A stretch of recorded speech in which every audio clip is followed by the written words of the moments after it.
Le département de la Réunion a célébré ce vendredi 20 décembre le 171e anniversaire de l'abolition de l'esclavage au musée de Villèle. Un travail de mémoire très important pour le président de la collectivité. Encore une fois, je crois qu'il est de notre devoir de participer à ce grand mouvement qui consiste à élever la prise de conscience face à cette barbarie qu'était l'esclavage, qui, rappelons-le, est toujours présent dans certaines parties du monde.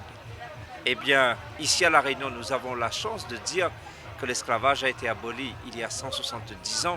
Un grand 20 décembre pour clôturer cette année de commémoration. Le musée de Villèle comme théâtre de ces festivités qui ont débuté sur le site de la Chapelle Pointue par un premier hommage aux esclaves avec les voix sacrées.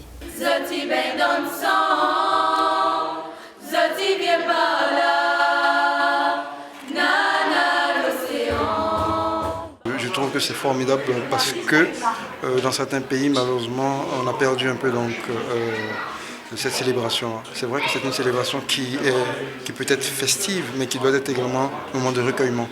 Parce que c'est un hommage à tous ceux qui sont partis, qui se sont battus pour la liberté, qui sont partis peut-être sans avoir vu le bout du tunnel. Mais leurs descendants aujourd'hui ont vu le bout du tunnel et il serait bien de pouvoir pour construire une histoire meilleure aujourd'hui, sur la base de cette histoire-là, se donner la main. Le cortège mené par le président de la collectivité s'est ensuite rendu au Camp Marron avant de se diriger vers la plantation de Madame Desbassins, désormais appelée musée de l'habitation et de l'esclavage, classé au titre des monuments historiques.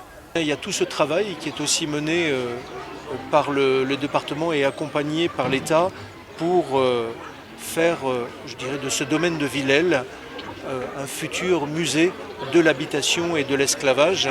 Donc c'est un gros travail et je puis vous assurer que nous sommes pleinement engagés aux côtés du conseil départemental pour faire aboutir dans les années qui viennent ce projet de musée de l'habitation et de l'esclavage.